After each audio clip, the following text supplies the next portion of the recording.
The views expressed on the Warren and Bradley Show are not necessarily those held by the hosts, Warren and Bradley, nor those of the proprietors of the website, warrenandbradley.com. 5, 4, 3, 2, 1, fire!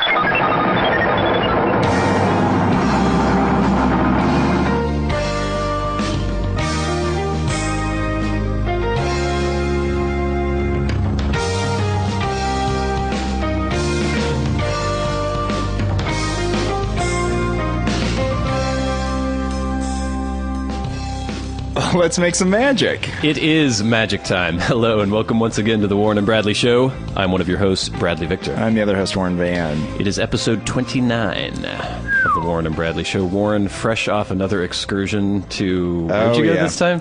I actually spent the night last night in Olympia, and I went to the Tacoma Art Museum today. Why were you in Olympia to begin with, and then what was going on? Visiting friends of the girlfriend. Okay, friends of the girlfriend. Yes, so we were down there. So not friends of yours. And, well, someone both of us know actually was there, other Warren, the other guy named Warren. Oh, the other Warren. There's another Warren, ladies and gentlemen. There's another Warren who is also not 80.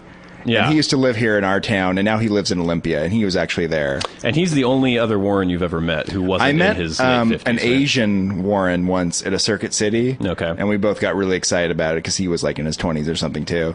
But that's about it, yeah.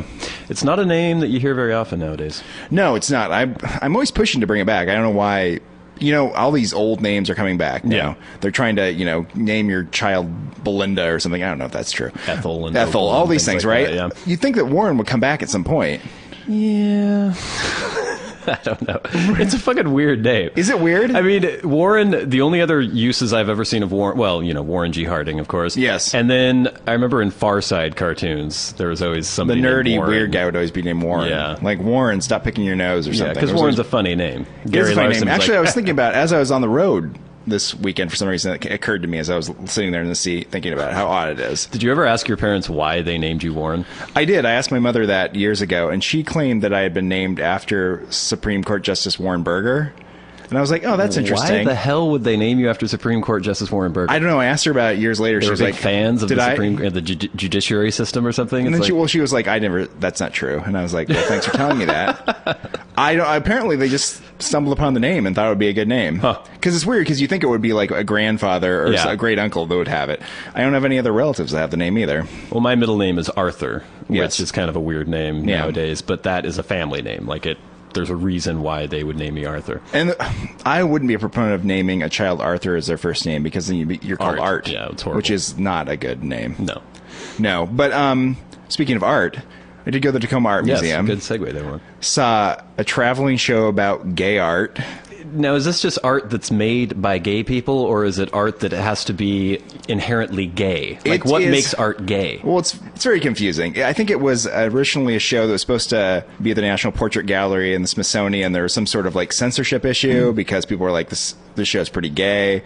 So it ended up touring around, and it was in the Brooklyn Art Museum, and now it's in the Tacoma Art Museum. So there are just lots of cocks involved? Well, it's supposed to be about portraiture and its relationship to people putting homosexual things into the painting, but sort of smuggling them in a way that it's not very overt. Okay. Yeah, but I don't know. Thematically, it was all very confusing. Give me an example. That's the thing. It was like there was a sketch of some people in a bathhouse, and one guy's kind of looking at another guy, and he's sort of got a towel that's a little rigid in the front. Okay. And we're like, that's pretty gay.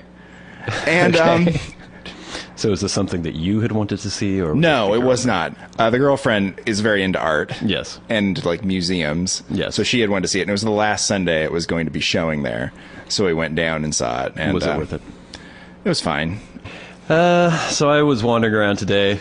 I went to a movie last night, which I haven't done in a very, very long time, and I always forget whenever I go to movies that people are obnoxious. Yeah. I mean, I remember that normally throughout my daily life, but I forget to apply that to the movie-going experience. When you're thinking about your experience of going to the movies, all you're thinking about is you sitting there watching the movie. You don't think about the legions of yokels that are going to be making noise the entire time. Well, and the new thing too, and I don't know how new this is because I hardly go to movies, but the 40 minutes of commercials before the movie, and then when you finally do get into the previews, which I'm usually like, oh, good previews. Yeah. Then it's like 12 or 13 previews. Yeah. And the irritating thing about the 40 minutes of commercials is that people have gotten used to ignoring those, so they just talk and blather and get on their cell phones and are generally obnoxious. And then once the actual previews start, they still just blather and talk because it's kind of like just a continuation of the same bullshit. And that irritates me. Like, I think once previews start, you shut the fuck up. You want to see the previews. You want to watch the previews. Yeah. And we had some doofus sitting behind us. I went with IT guy John and our other good friend Sean. And this guy would just, any preview that would come on, he'd go, "Huh, I'm not going to see that." And his wife would go, and then the next one would come on and he'd be like, "Yeah, right." And then he would start explaining to his wife, like there was a preview for, there was some short thing about the life of Pi or something like that. They're making a movie of that? Apparently, like Ang Lee or something. And Yeah, makes sense. there's some weird clip from it, and he was like, "Oh, the life of Pi. Yeah, that's a wonderful book." And just for like 10 minutes while this clip was showing, the short clip of the movie, "Yeah, I don't understand how they could make a movie out of this. And yeah, it's a wonderful film. I'm going to read the book again because I didn't understand it." But and he just went on and on and on, and I was like, "Oh, Jesus." And so I started like loudly whenever he would say something, I go, "Oh, for God's sake." And he didn't. No. Those are the kind of people that pick up on things like that. No. And then when the previews finally started, he was still, just, "Yeah, right. Oh, yeah, that looks great. Yeah, I'm not going to spend my money on that." And then finally, as the opening credits of the film began, and it's like, okay, put on your 3D glasses, the movie is starting, he was still blathering on, and I was like this close to unleashing upon him, but luckily our friend Sean did before me, and probably in a more diplomatic way than I would have. Was he diplomatic? Kinda. He did the... It was funny because I didn't see the guy, but he, I don't know, sounded like he was in his 50s, maybe even in his 60s, and Sean just turned around and was like, "Dude, we can hear everything you're saying, dude." Like, come on. "Oh, I didn't realize that the movie's starting now? Oh, I didn't realize." And it's like, okay, shut the fuck up. Well, that's a good reason to have Sean there. Sean will do that. Yeah. I Well, see and that. I was about to just, I don't know, go George Costanza on him or something, but... Oh, no, the thing with Jerry Seinfeld when he almost gets in the fight with the guy in the wheelchair. No, That kind of situation. Yeah. You don't want that. No. You saw the film Prometheus, I did. and you kind of enjoyed it. Yeah, I thought it was good. Yeah, worth seeing. I'm looking forward to this very much. Good. Yeah. It was the first 3D movie I'd ever seen in the I still theater. have not seen a 3D movie. Yeah. I don't know. It was the spectacle of seeing it in 3D. It was new to me, so it was kind of enjoyable, but I don't really see it as being that exciting. I mean, having to wear the glasses was really irritating to me. They were pinchy. Written like that. And everything is kind of a little dimmer, I think, than it would be normally watching a film. And I kind of hope this fad dies away. I'm glad that I saw something in 3D, but I don't really see it as that amazing. This film just looks better. It looks like a fucking movie. I was seeing footage of, Peter Jackson's doing the Hobbit movies. God. And his whole thing is that he's doing them in 3D, but he's also doing them at 48 frames a second instead of 24. Because he's like, oh, it's going to be amazing and beautiful. And apparently they showed footage, like 10 minutes of footage from it at some Comic-Con or something, I don't know. And people were like, ugh, because it basically just makes the film look like, I don't know, like an HD reality TV show or something. It's like, oh, it's like you're right there. That's the point, though. You don't want to be on set watching the actors. Well, you especially if you're watching an elf movie. Yeah, and that's what people are saying. It's like it was very obvious that people were in costume. It was very obvious that people were wearing makeup. It's like you want the filmic filter over things to put you into a fantasy world, to believe that it's a heightened reality. It's not supposed to be real. It's supposed to be more than real. And especially in that genre, it's escapism. Yeah. You're not trying to get into the nitty-gritty. You're not trying to, like, see everyone's pores. No. You want, like, the unicorn princess to, like, look lovely and whatever happens, I don't know if that's in that book. But, yeah, I mean, I don't know. Once the footage is finished, we'll see what it looks like. But I don't think I'll be going to see No, The I won't Hobbit be. in the I theaters guarantee you either, I won't be going to see that. But I guess we'll reserve judgment. But I think it's just a bad idea. And I blame James Cameron for this kind of bullshit. James Cameron, ugh. Yeah, I agree. I was wandering around. I kind of got dressed up yesterday. I'm not sure why. Just wore the tie and everything. And During the day? Yeah. Just to go do my errands. And I was wandering around, and it was funny because we've already discussed me almost getting beaten up when I wore a suit before. This time, I kept being mistaken for employees of the various businesses that I was entering into. Yeah. Which I don't ever see any employees wearing a shirt and tie and a vest. But that's maybe in the 50s. Maybe. But I was at Fred Meyer, a local store that we have here. So it has everything. It's the only place. It does have everything. You can go buy a carton of milk and a pair of underwear. Yeah, you can get everything you need there. You could, if you had to pick one store you needed to just survive the rest of your life, you could do worse than Fred Meyer. Yeah. So I was in there, and there was this old man. I was looking for a razor, actually, because I was planning on shaving after a while. And there's this old man in the shaving aisle looking very confused, and he saw me. And it was one of those things where he made a presumption based upon my appearance, and I didn't realize he had made the presumption until the conversation had gone too far for me to back out of the presumption. So he was like, "Yeah, where are the toothpicks?" I was like, okay, he's just asking me where the toothpicks are because he thinks I might know. Yeah. And I thought he meant dental floss picks, like, you know, those weird... Oh, that old man doesn't know what those are. Yeah, I don't know. He wants an old wooden toothpick. Well, and then he's like, I was like, what do you, toothpicks? He's like, the kind that are like a fork. I was like, okay, a fork toothpick. What the hell are you talking about? And so then I was kind of dithering, trying to think, okay, where would toothpicks be? And then by that point, I realized that he thought I was an employee, and he expected me to bring him to where the toothpicks were. And if I were an employee, I would know where the toothpicks were. Yes. And so I said, okay, follow me. And I went into the aisle where I thought the toothpicks might be. And I found some toothpicks. It was in the aisle that has like the charcoal briquettes and like the paper plates and things like that. Yeah, that kind of stuff. And I'd never seen toothpicks there. I'd never purchased toothpicks. It seems like the kind of place where they might be, though. But I figured that might be where they were. And there were some toothpicks there. They were just the wooden ones. And he was very disappointed. Why don't you have cocktail toothpicks and the other kinds of toothpicks and all these toothpicks? I was like, maybe they have them somewhere. I don't know. But I couldn't say that because I was an employee. And you had a ruse going here for no reason. Yeah. And I showed him where the toothpicks were. So then he asked me who the purchasing manager was at the store. This is not information you're going to have. No. And I was like, you know what? I don't know if he's in right now. And then he asked me if I could find out if he was in. And I said, well, let me take you to customer service. Yeah. And they'll be able to help you there. Perfect. And you handed him off? So I walked him all the way to customer service and like put him, I was like, there you go. And then I went about my business. And then afterwards, I had purchased like my disposable razors and whatever else I was buying. And he saw me in the little self-checkout, like checking my things out and getting my bag and leaving. And he looked very confused. You probably assumed your shift had just ended and you were just going to buy something, hopefully. One can only hope, because God forbid he suspect that I'm not actually an employee. He's so angry.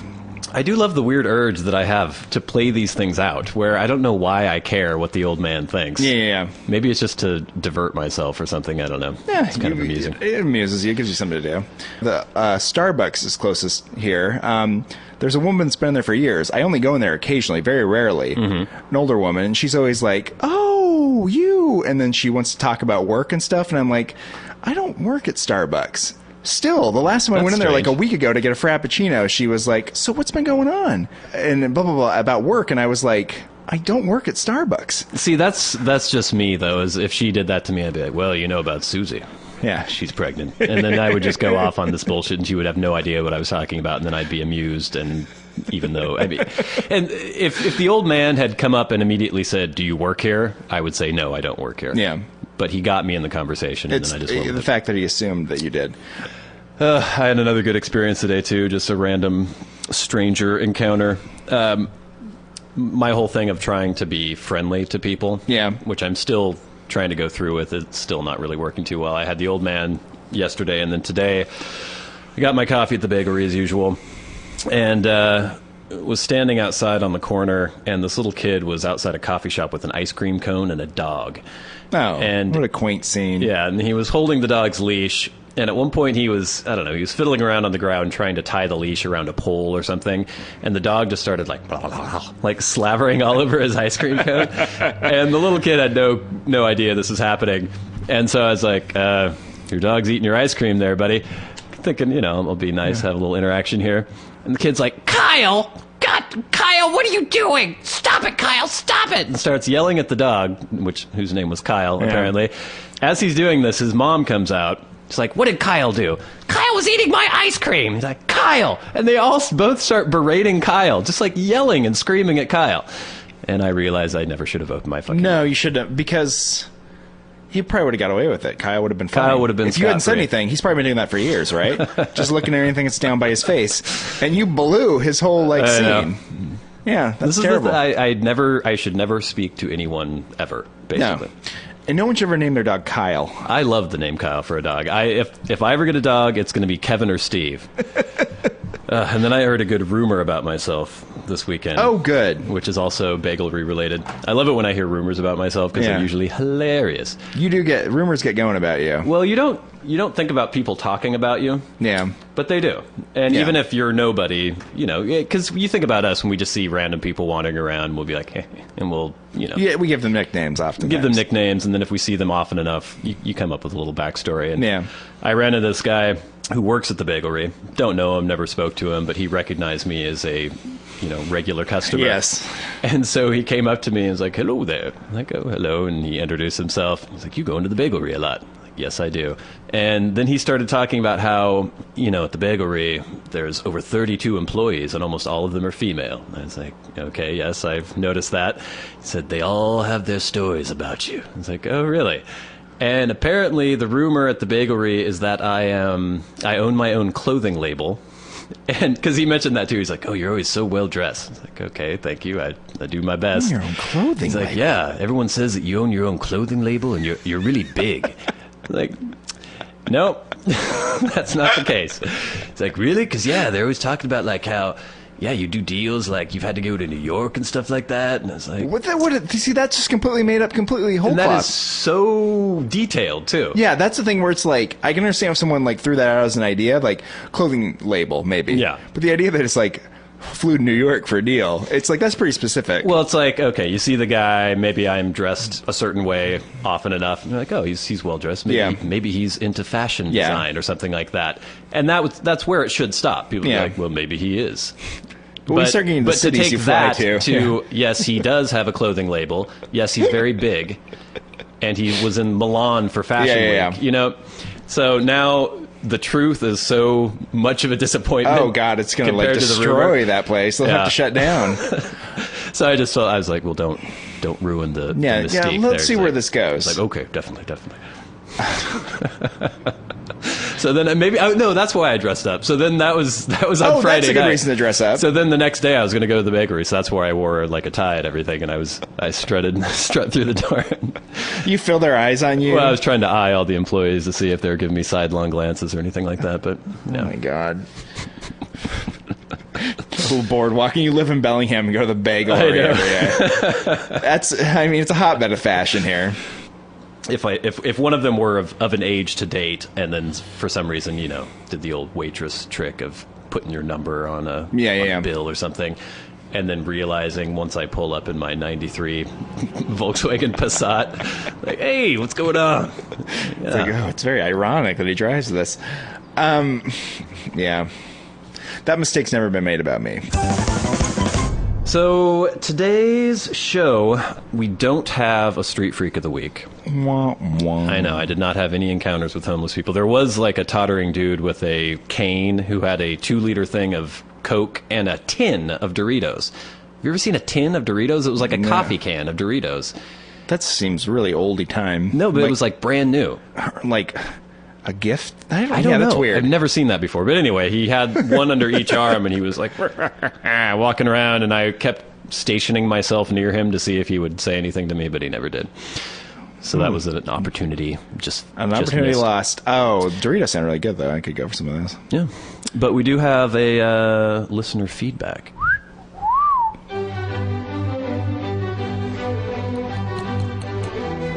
Dear Warren and Bradley, I am writing this missive to let you know that I was utterly delighted with last week's episode. Your tales of prostitutes and the indigent are always quite illuminating, and I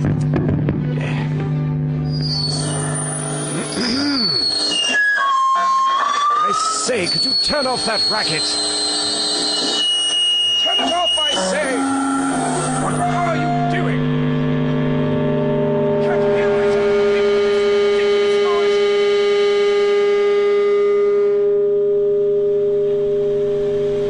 noise. Listener feedback on the Warren and Bradley Show. All right. This email is from listener Matt from Seattle. It says, podcast equals very good. I've continued listening each week since I first heard about it. Oh, good. Mainly because it's pretty awesome. Oh. Hope you're getting more and more downloads. Production is honestly top-notch. Well, that's nice to hear. Thank you very much, Matt. Yeah, that's interesting. Comments. Brad looks very dirty with a beard in a creepy way. Yeah, that's true. Comment number 2. I don't know Warren, but he looks huggable with a beard in a non-creepy way. Yeah, that's true, too. And then he asks a question, which I don't know if it would be enough to have for a complete That's How Women Are segment. Maybe we'll just fold this into our listener feedback segment. This might be misogynistic, too. We'll see what you guys think. What are your thoughts on pregnant women in the workplace? I dislike them. They breast pump at work, leave their breast milk in the communal microwave, and also take maternity leave, requiring me to do their work. Then they come back to work and go on maternity leave again after another 3 months, again requiring me to do their work. Perhaps a That's How Women Are? Warren, have you ever dealt with this? I work in construction, so there aren't a lot of women on maternity leave in my business. But yes, there are women at my work. One just came back recently from maternity leave. She's a pretty good worker, though. I don't think there's any issue. But it is a problem if that person's work isn't getting replaced and they just leave, and then it just leaves a lot on the plate for everyone else. What's the standard maternity leave? Like how long? How long do they? I don't know. I was wondering about this because there's some attempt by Congress to pass some sort of legislation to mandate it. Yeah. And then but you won't get paid for that, though, right? No. And it's another example of them making it even harder for women to get a job by supposedly making it easier for women is when an employer is faced with hiring someone who might take like 9 months off or something. Like, I don't know if I want to do that. I know the person at my work was only gone for a couple months. Yeah. But I think she had worked right up to when it was happening, and then she came back as soon as possible. Does she breast pump at work? Not that I know of. Have you ever had some odd tasting milk that was in the communal refrigerator? I doubt that she's like putting her breast milk in the refrigerator, and I doubt I drink milk at work too. Which I've always been very curious what breast milk tastes like. Well, I think you can get it at places. You can buy human breast milk? Well, you can buy like cheese made from it. I don't think you're supposed to, What? but I think you can. So like at the I've farmer's heard about people market or getting something? it. Maybe you can't buy it, but I've heard about people eating it. Now I'm imagining some weird underground breast milk mill where women are kept in stalls with like breast pumps on them all the hippie time. bullshit. People are like, oh yeah, that's the greatest thing ever. Keep you alive for a million years. That kind of stuff. But I don't know. I wouldn't. Would you drink some? If I had a glass right now, would you drink it? No, it depends on what boob it came out of. Perfectly healthy. No track marks. Just young woman, just had her first child. Now she just had a little extra, and I could have a shot. Would it be pasteurized? No.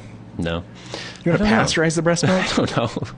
It's bodily fluids. It's kind of No, yeah, exactly. It's gross. I was never breastfed as a child, and so breast milk has never passed my lips. And I'm curious about. I was like, if I had a wife and she was breastfeeding, would I want to take a little suck there and see what was going on, or would I be like, well, I'm curious. Like, it's interesting. I breastfed as a child, but I don't remember it, and I'm not like curious now about what had happened. But maybe you have some sort of like biological memory of the taste of breast milk. Well, I'm probably like healthier than you.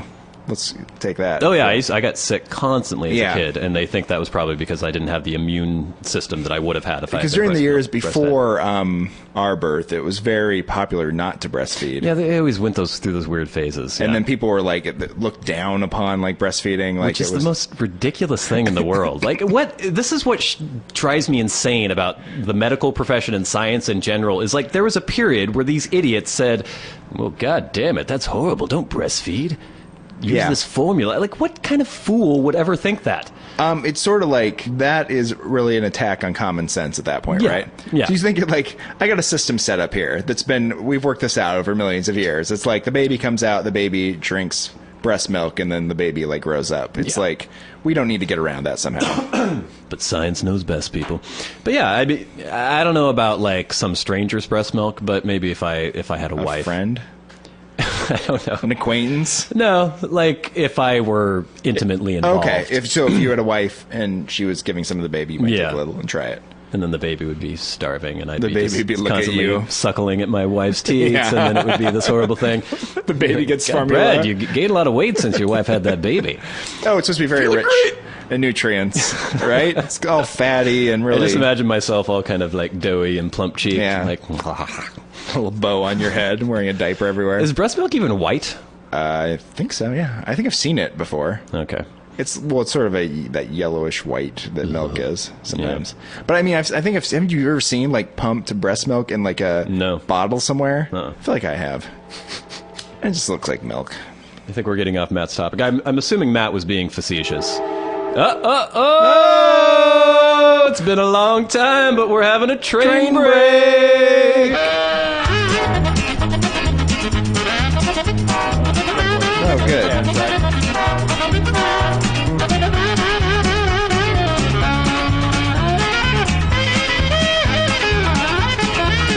This is a train break.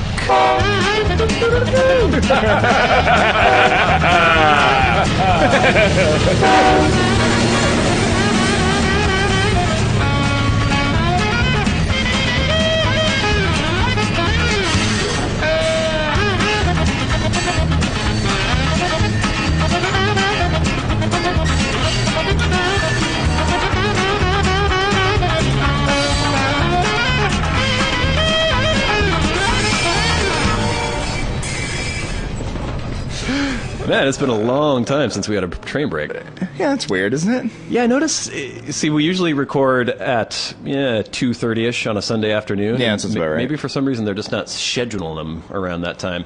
In the evenings, though, when I'm here alone, it's just like every fucking minute it seems like a train's going by. I live many blocks away from the train tracks, and I can hear them at night, too, a lot. Yeah. I hear that echo of the train. If we record on an evening during the middle of the week, the whole show would be just a train break, basically. That would make for a very good show. Yeah, it might be entertaining. You should try it. I was just yelling train break and playing the song over and over again. Yeah, that's good. Oh, speaking of train break, this is point number 4 on our listener's email.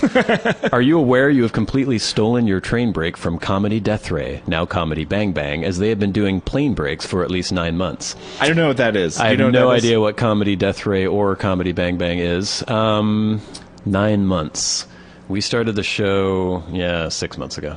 Yeah. Or a little over 6 months ago. Yeah, but we haven't had the train break the entire time either. Yeah. Oh, fuck them. That's what I say too. Fuck these people. It's called convergent evolution. It is. Well, if Comedy Death Ray, now known as Comedy Bang Bang, has a problem with train break, they can contact us. And they can go fuck themselves. Yeah. That's the other thing they can do. We'll have our legal representation draft a letter which says, go fuck yourself. Oh, yeah. Not a problem. Yeah, that was a pretty good listener feedback time. Maybe we should. That was great. This has been listener feedback on the Warren and Bradley Show. If you'd like to get in touch, send your questions, comments, and concerns to podcast@warrenandbradley.com.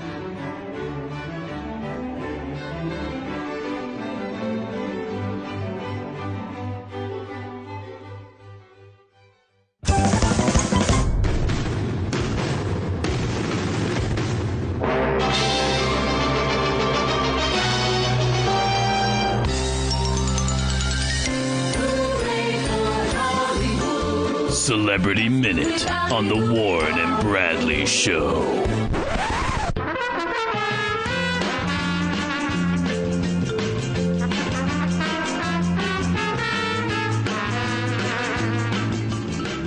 So today, prior to Warren coming over, I was about to fire up the computer to look through our exhaustive research where we cull our celebrity stories for the week. And it is so irritating to me to even just read through the stories and try to pick any. And I try to pick some that have something that we could say about it. Yeah. But pretty much every fucking story that I see is, look at her in her beach bump. Beach bump? Look at her in her bikini body. Or her beach bod. Or her baby bump. Or... There's really, like, no actual, like, news. No. Like, here's a good example. Top story. Fire at De Niro's New York City apartment. No injuries. A fire that broke out in Robert De Niro's Manhattan apartment has been extinguished. That's the fucking story. That was it, people. There's a picture of De Niro with an award of some sort. Shows him holding, I don't know what the fuck that award is, some file photo. Apparently, in the laundry room of his New York apartment, a fire started. The firemen came and they put it out. Yeah. Had nothing, it didn't go to his apartment. There was no smoke damage, no injuries, nothing. And that's the whatsoever. most newsworthy story, I think. What's another good example here? Uh-oh. Taylor Swift, John Mayer have tense near run-in. Can you have a tense near run-in? No, you can't have a tense Because you have to near have a run-in. run-in to have it for it to be tense For at it to all. be tense, there must be a run-in. Yeah, There's no that's such true. thing as a tense near run-in. So this story is, on Tuesday night, Taylor Swift had the misfortune of dropping by Celeb Hangout Sunset Tower in West Hollywood, where she ran into none other than former fling John Mayer, except she didn't actually run into him. He was at the same restaurant, and they were in opposite sides of the dining area, and maybe they looked at each other once. Do you think it was tense for the hostess because she was like worried that they might like It might have been very tense, or for the gathered paparazzi. who were like, oh crap, what's going to happen when they run I into know. each other? Well, because obviously they didn't want feelings to be hurt. They didn't want any sort of altercation to develop. That would be horrible. They'd love it. Taylor Swift, how old is she? 22. Isn't John Mayer in his 50s by now? John Mayer, he's like 34. Really? Yeah. Yeah. That's prime age there, buddy. Aren't Yes, you dating it like a is. 24 or 25-year-old or something? How dare you? So that's another example of an amazing story that we found here. So basically nothing happened. They were both in the same restaurant. What's another good one here? Oh, wait. Bikini-clad Kathy Griffin hits beach with new boyfriend. And there's a picture of 50-something Kathy Griffin in the arms of her 30-something boyfriend. This was news to me because I, for some reason, thought Kathy Griffin was a lesbian. Yeah, you did think that. Yeah, so I was like, really like, oh, what's going on here? Are you making some sort of prejudicial remark against lesbians just because she has a grating personality? You assume that she must be a lesbian? No, I just was sure that I had heard that. Or Are you just hoping that she's a lesbian so there's no chance that you might accidentally have sex with her at some point in your life? That would be nice. Just get her out of the pool. Kathy Griffin flaunted her new younger boyfriend during a PDA-filled trip to the beach over the weekend in Miami. The outspoken comedian who flashed her granny panties on stage Saturday to her shocked co-host Gloria Stefan. What are they hosting together? Maybe they're performing musically together. She proudly showed off her body in an American flag bikini. The couple splashed around on the water, and Randy, I guess is her boyfriend, even picked the star up and carried her on the beach, while Griffin was more than happy to flaunt her figure. Randy kept his shirt on. That's the story. Randy. His name's Randy. Randy. There's no last name. He's Randy. This is news. This is celebrity news. This is Celebrity Minute on the Warren and Bradley Show. Whoa! Next story. Madonna exposes breasts during Istanbul concert. And there actually is a picture of this. There's a picture of Madonna looking... confused. very odd picture. Okay. Yeah. So you've got Madonna who's, 50? Yeah. Something like that. Too old. Looks frightening. She's wearing some sort of bikini, bra-ish, like lingerie top. You can see her disturbingly buff shoulder and bicep Yeah. as she goes and looks down at the boob that she's exposing. Yeah. As though, I don't know, she seems slightly bemused by its appearance. She doesn't even seem that interested. No. I don't know what's going on. I don't know. And there's a little, this is from Us Magazine, so there is an us covering the nipple, because the nipple is the most profane part of the female breast. This is a story. This is a celebrity news story. Lindsay Lohan gets back to work after scary car crash. She was in a crash, wasn't hurt. She's in a crash every week. Well, Is Amanda Bynes in a crash this time? no, but Amanda Bynes did tweet Obama asking him to fire the cop who arrested her for her drunk driving infraction. No, really? Yeah, she did. I mean, I'm sure she was being facetious, but, Are you sure? well, who knows? But this is another example. The only reason this story is interesting about Lindsay Lohan is because there was no sign of impairment whatsoever. She just crashed. She just crashed. That's what happens eventually. Yeah. You don't need to get drunk or high to crash. You start crashing everywhere. I'm still just waiting for her to... Die. Well, I don't want to say that because that's not But I very mean, nice. that's what we're all kind of waiting for, right? I'm kind of assuming that's going to happen at some point. Is that enough? We have one more story. It looks like. What's this other story? Let's bring it up here. Charlize Theron opens up about scary blind date for charity. During an appearance on TBS's Conan Tuesday. That's called Conan Tuesday now? Maybe the Tuesday show is probably Wednesday. It's called Conan Wednesday. On TBS's Conan, Tuesday it should have been. The star of Snow White and the Huntsman and Prometheus regaled host Conan O'Brien, 49. Why do they always have the ages of everybody involved? I don't know. It's a celebrity magazine. With a story about being auctioned off on a blind date for charity. Do not do it. It's like the worst idea ever. Theron, 36, warned the redheaded comic.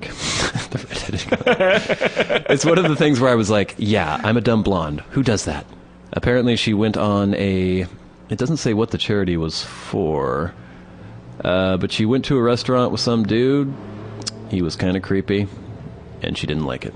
The thing about that story is that it'd be better if there were actually some details rather than her just being creeped out by some guy.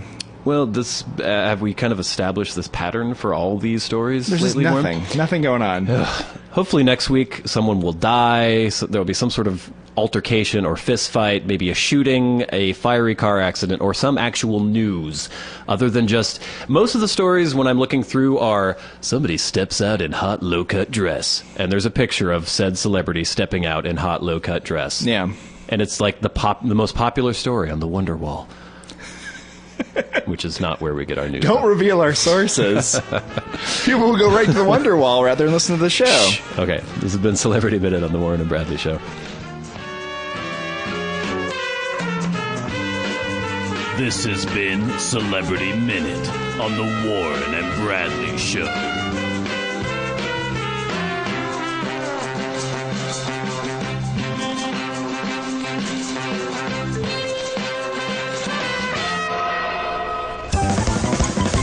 What? What? Time for the beard off! Yeah.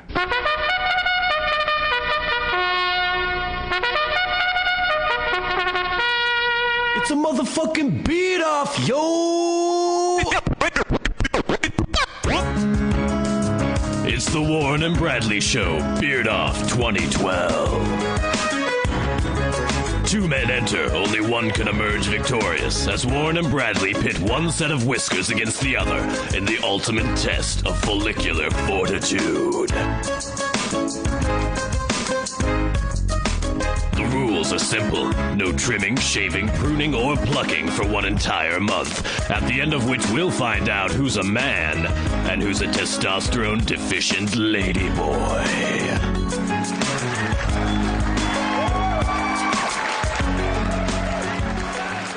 All right, ladies and gentlemen, we have just entered the 28th day of the great Warren and Bradley Beard Off 2012 Spectacular. It has been 4 weeks since Warren and I shaved and then let our facial hair do what nature intended. And now, it's up to you to decide who has the most virile and manly beard. We've been posting weekly updates showing our beards, usually fairly low-resolution pictures where you can't actually even see anything. But I took my picture to Starbucks last week. Yes, and I often take mine with like the front-facing camera on my iPhone, which is, not the greatest resolution. So this week, I'm actually going to take pictures of Warren myself. I took pictures of myself earlier this morning. We're going to post a side view and a front view, so you can get the full coverage. And then we're going to put a post. I might actually put a post up on Facebook before this episode airs so people can start voting right away so they can get their votes in early and often. I was pretty confident in winning, but then the other night we went out Friday and there was a guy who was very adamant that your beard was better than mine. I kind of get his point because your like goatee mustache area is thicker than mine, I think. It's more filled in general. Yeah, I don't know. But mine, I have full coverage. Look at this. Look at this. Yeah, well, that's the thing. I can't see any argument for mine being better because yours looks like a beard now. I actually, from week 3 to week 4, kind of midweek, my facial hair went from being scruffed to being an actual beard. You tipped, yeah. Yeah, I turned the corner. Yeah. I still look like I'm growing a scraggly, like, 14-year-old goatee. I still can't get over the fact that you don't have sideburns. It's the weirdest thing to me. When you see like a 15-year-old Hispanic kid, he's always got a little bit of a mustache and he's got sideburns. Yeah. That's what you get. Well, Hispanic kids do. Yeah, but Hispanic kids are... Us Dutch kids maybe aren't so lucky. But all I know is my people were growing tulips, damming things with dikes. Yeah. And they didn't have time for this facial hair bullshit. But you're like Northern European. Oh, it's temperate there, though. I think it's a lack of testosterone in general. It could very well be. Because you're pretty hairless all over your body, aren't you? I think, I don't know, I'm pretty normal haired, I feel like. Do you even have pubic hair? I have a few. 3. That would be weird, wouldn't it? Yeah, that would be odd. See, I don't know, this is getting off into another tangent. Okay, where are you I'm trying to remember, I can't remember not having pubic hair. This is the thing about me with pubic hair. I remember being a child and not having a pubic hair, and I remember one day noticing there was hair everywhere. Yeah. And I don't remember any, like, transitory period. I'm trying to... I think if I really rack my brain, I can probably remember some time of me, like, on the toilet when I'm 4 or something and looking down and noticing that there's... Well, not noticing that there's no pubic hair, but just realizing... Yeah. Well, I wouldn't realize anything. But I'm sure there's a point I could think back where I have nothing going on down there. If we hypnotized you, we could probably bring you back. These repressed memories. Yes. But... It's a weird thing. Maybe it has something to do with just like your sexuality being such an important component of your personality or something, but I can only think of my genitals in their mature form. And you're totally right. Like, there's no period where I can think of like, oh, there's some pubic hair coming in there. But I do remember being a child and noticing that it was like all there, and I was like, oh, that's well, I remember weird. that with all my body hair, like leg hair, underarm hair. It was like one day, bam, it was all there. But I know there had to be a period where it was growing in. Yeah, I guess so. Fascinating. Oh, it's fascinating. The thing was, I always dream that someday I'll have a beard, but... I don't know if it's going to happen. I think the mustache is where I'm going next, probably. I don't know if I'm going to hold on to the beard. I initially was going to, like, just shave this thing off immediately as soon as I could. Now I might let it go a little longer just to see what happens, and then I think next plan for Brad... is to go with the mustache, kind of this mustache, the longer handlebar mustache, and then leave the soul patch thing going on there. Oh, yeah. I kind of want to let it grow long and pointy. Might be interesting. That's going to make you look evil, though, man. Oh, yes. Oh, yes. Oh, this is great. I'm excited about this. Yeah, so we'll see. If I do that, maybe we'll take a picture and put it up online. So the whole point of this... Voting. We're going to have a post, probably on Facebook, and we'll also do a news post on our website. All you got to do is write in and let us know whose beard is best. Yeah. And then next week we'll have the final results of the Beard Off 2012. We will count your votes. We will come up with a winner. That's what we do here. You're a train conductor. Okay. And you've got 3 kids and a wife who's kind of sick. Uh-huh. And you're trying to take care of this little family you've got. Right. You've already killed someone with your train running over them. Okay. At one point. No fault of my own. Well, there's talk. The boss at the train yard's like... Well, they don't stop on a dime. Listen to me. He says, Brad, you hit one more person, you'll lose your job. Uh-huh. And your kids will starve. And right. You're like, why are you telling me about my kids starving? He's like, just to make sure you understand. So you're out doing the old night run with the old train. Right. Toot, toot, toot. Is this like a Burlington Northern Santa Fe? Yes, like Burlington Northern Santa Fe. You got it's like coal. a mile long. Yeah, very train. long train. You're tooting along. You hit a kind of methy hobo. Right. You just passed out on the track. Yes. Did I even notice him beforehand? Or You didn't notice him. Okay. You couldn't have done anything. You saw him for a second, and then all of a sudden, you knock him over. I don't think I even feel it, really. No. You're like, ah, crap. What'd you do with that hobo? You're not going to confess to this killing, are you? The problem is, you confess to it, the boss is going to fire you.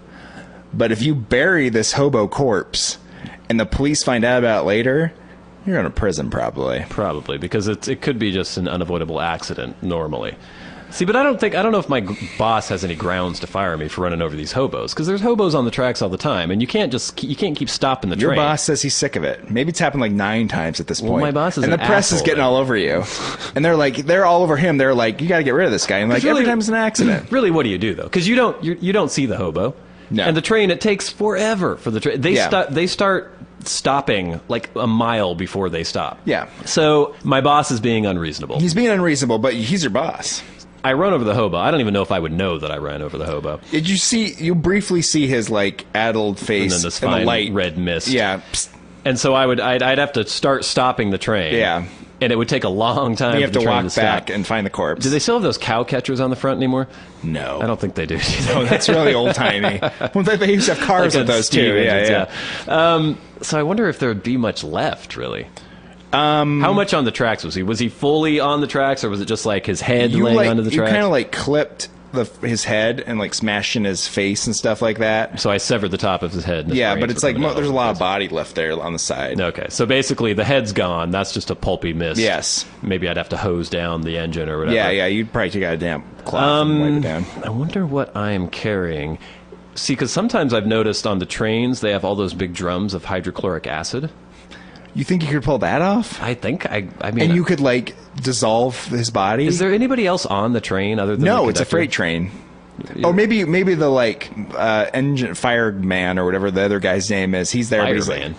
what's the stoker or something? They don't have to stoke the trains. They run on diesel. I think they just Stop yelling at me about the cow catcher. They give them these names. I don't know what they're called. They're The still called co-pilot. They're still called the stoker. Yeah, or something like that. I don't know. He's like drunk and asleep. Okay. And you're looking at him like being like, Well, why'd there they might be fire some him? other hobos that have jumped the train too at some point. Yeah, but as far as you can tell, you don't see anybody that sees you. Okay. If my boss were unreasonable and he Yes. was going to fire me for killing my 9th hobo, but I just don't see this happening. I stopped the train. Obviously, they know. They all have GPSs in them. They're like, okay, why the fuck did you stop the train? I'm in contact with Burlington Northern Santa Fe or whatever. I'm like, oh, there's a bison on the track or something. What you would say was something like, I felt a little weird shimmy in the engine. I'm going to check it out. Right. You could come. You're an experienced. So I'm gonna pop the hood and take You're a an look experienced underneath. See conductor. what's Yeah, going on. you can know what to do. Okay, so what if people eventually find the body and they know he got run over by a train, but they never know what train it was? Would I be off the hook then? That's an interesting gamble you would take, wouldn't it? Yeah. You'd have to gamble that the next train that came by didn't notice the dead hobo there. Because they probably call it in and be like, I saw it. And they're like, what was the last train that went through there? And they're like, Bradley! And then you get fired. Yeah, and if I move the body, they would be able to tell. I don't know if this is going anywhere. That's why it's a tough situation. There's a lot of talk about us trying to get away with murder on this show. Well, that's not murder. I mean, that's an accident. But it is a good question, though. Like, if you accidentally killed somebody, Yeah. and the circumstances of the accident were such that there would be a high probability that people would suspect that Yeah. you actually had murdered the person, you're going to go, there's a good example. Sometimes we go shooting with our friend John, the IT guy. Yeah. We're there, we go to this rock quarry, we're shooting our guns off. Actually, it's just you and John. There's nobody else there. Yeah. Earlier that day, you and John had a vicious argument. They've been witnessed by many people. Oh yeah, about you mowing the lawn. You ran over his hydrangea bushes. He was very angry about this. He just planted those last year. He had been like nursing them to life. You ran him over. He screamed at you. He threatened to kick you out of the house. And you're like, oh yeah, I wouldn't do that if I were you. And then we go off for a nice you journey put that together. argument behind you. Nobody sees the resolution of the argument. Yeah. They just see this huge blow up, and you guys go shooting. John, he's got an AR-15. He's got all these guns, and you guys decide to throw the old clay pigeons around. Yeah. You're going to shoot them with the old shotgun. John is throwing the clay pigeons up, and you're bam, bam, just like knocking one down after the other. But John, I don't know how this would work. I'm wondering where you're going, because this is interesting. I'm like, how can I make this an accident? John flings these clay pigeons, and you're just zoned in on these things. Yeah. Like you're just banging away. One, he flips it up, but it goes straight up in the air. You shoot it, and this wouldn't work with a shotgun. You're shooting the clay pigeons with an assault rifle. Okay. Not with the shotgun. Good. You shoot the clay pigeon. It goes straight up in the air. The bullet hits the pigeon. Ricochets wow, that was down. amazing. But then it gets to the end of its trajectory and falls back down to earth, hits John right in the top of the head, kills him dead. This is the thing about that. I would still probably go to the police and just tell them what happened. Why would they believe you? I don't know, but the thing is, it's like the idea of like hiding it or trying to like cover it up in some weird way would be more stressful to me than just being like, just going to prison. This is and being like, I'll take my chance at the criminal justice system. Well, I'd be there testifying to the fact that you guys had a heated argument. Hydrangea bush dispute. You have powder burns on your hands because you were so close. I handled the weapon that shot the bullet into his head. Yeah, I also shot the bullet into the top of his head. How did I do that? God damn it! I was trying to think of a good way. I was wondering where you were going. I didn't know. And the idea that you can fire straight up and have it come straight down, I have to be so precise and account for like the rotation of the Earth. Yeah, that's true. Yeah. Well, maybe it wasn't straight up, and then the rotation of the Earth made it come down into the right place again. John just isn't very lucky, basically, and neither are you because you're going to prison. Convicted for murdering someone by shooting him in the top of the head. All right, we tried. Is that all the time we have? I think that's all the time we have for today's show. All right, then. This is Bradley Victor. And this is Warren Van telling you, keep your face in the stars and your eyes in the ground. Is that right? No. What is it supposed to be?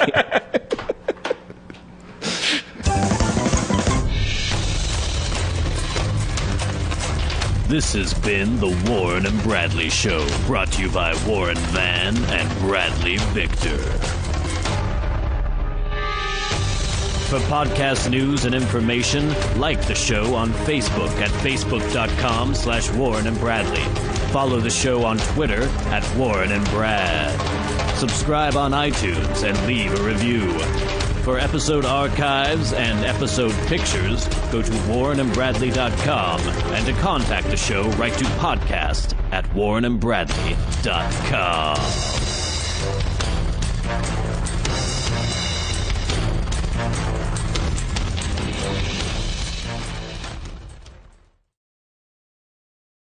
Diplomatic way than I would was he have. diplomatic? Kinda. He did the... It was funny because I didn't see the guy, but he, I don't know, sounded like he was in his 50s, maybe even in his 60s, and Sean just turned around and was like, dude, we can hear everything you're saying, dude. Like, come on. Oh, I didn't realize that, the movie's starting now? Oh, I didn't realize... And I was like, okay, shut the fuck up. Well, that's a good reason to have Sean there. Sean would do that. Yeah. I can Well, see that. and I was about to just, I don't know, go George Costanza on him or something, but... Oh, no, the thing with Jerry Seinfeld when he almost gets in the fight with the guy in the wheelchair. That kind of situation. Yeah. You don't want that. No. You saw the film Prometheus, I did. and you kind of enjoyed it. Yeah, I thought it was good. Yeah, worth seeing. I'm looking forward to this very much. Good. Yeah. It was the first 3D movie I'd ever seen in the I still theater. have not seen a 3D movie. Yeah. I don't know. It was the spectacle of seeing it in 3D. It was new to me, so it was kind of enjoyable, but I don't really see it as being that exciting. I mean, having to wear the glasses was really irritating to me. They were pinchy. Yeah. Written like that. And everything is kind of a little dimmer, I think, than it would be normally watching a film. And I kind of hope this fad dies away. I'm glad that I saw something in 3D, but I don't really see it as that amazing. This film just looks better. Mm-hmm. It looks like a fucking movie. I was seeing footage of, Peter Jackson's doing the Hobbit movies. God. And his whole thing is that he's doing them in 3D, but he's also doing them at 48 frames a second instead of 24. Because he's like, oh, it's going to be amazing and beautiful. And apparently they showed footage, like 10 minutes of footage from it at some Comic-Con or something, I don't know. And people were like, ugh, because it basically... Gallery in the Smithsonian, there was some sort of like censorship issue because people were like, this show's pretty gay.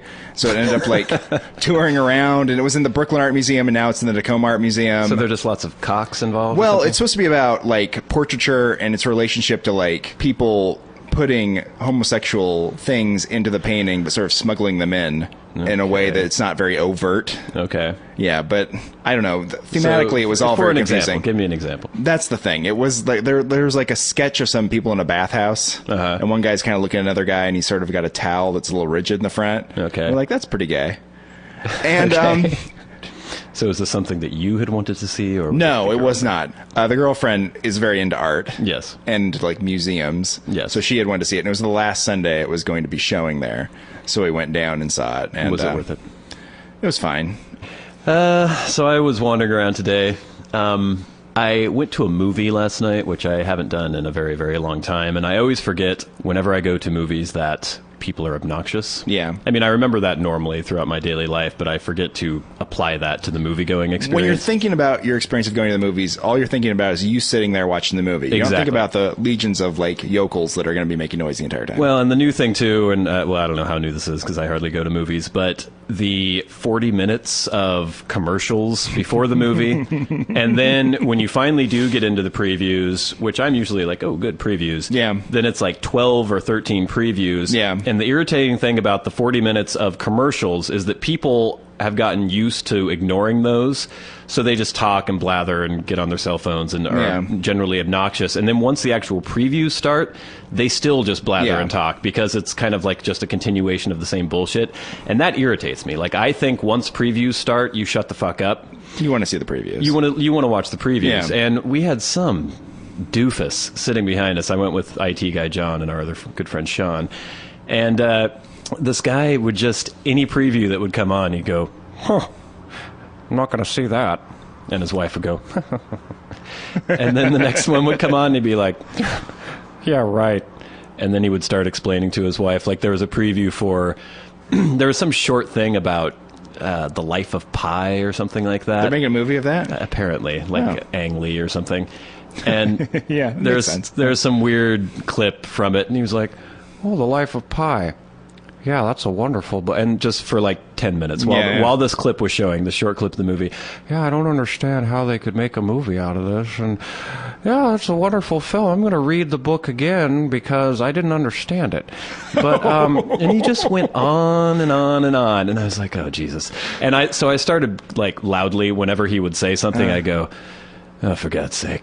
And he didn't. No. Those are the kind of people that pick up on things like that. And then when the previews finally started, he was still, just, yeah, right. Oh, yeah, that looks great. Yeah, I'm not going to spend my money on that. And then finally, as the opening credits of the film began, and it's like, okay, put on your 3D glasses, the movie is starting, he was still blathering on, and I was like this close to unleashing upon him, but luckily our friend Sean did before me, and probably in a more... to bring it back. I don't know why...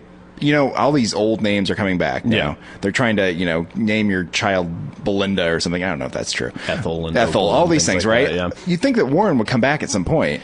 Yeah. I don't know.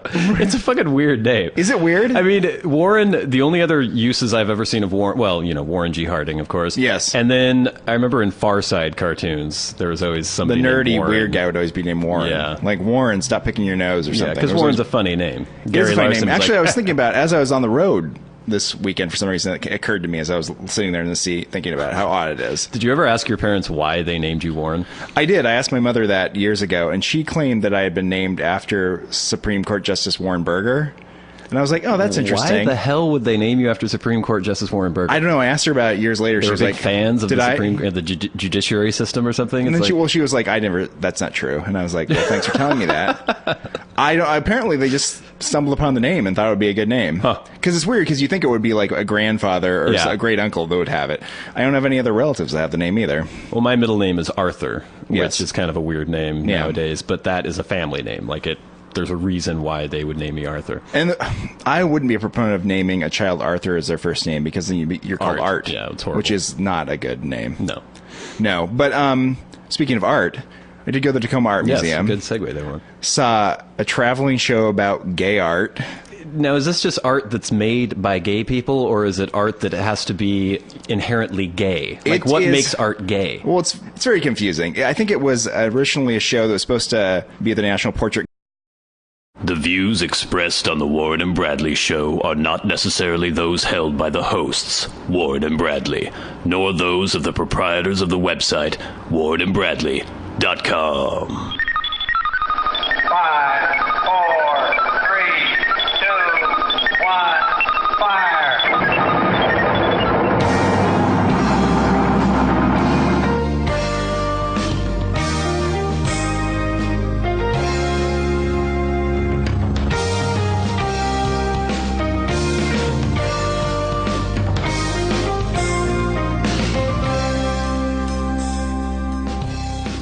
Let's make some magic. It is magic time. Hello, and welcome once again to the Warren and Bradley Show. I'm one of your hosts, Bradley Victor. I'm the other host, Warren Van. It is episode 29 of the Warren and Bradley Show. Warren, fresh off another excursion to... Where'd you go this time? I actually spent the night last night in Olympia, and I went to the Tacoma Art Museum today.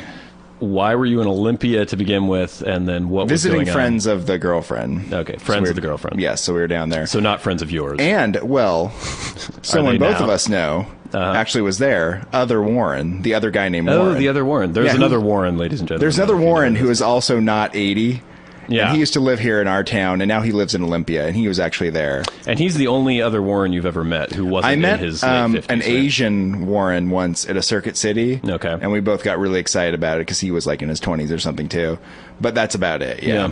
It's not a name that you hear very often nowadays. No, it's not. I'm always put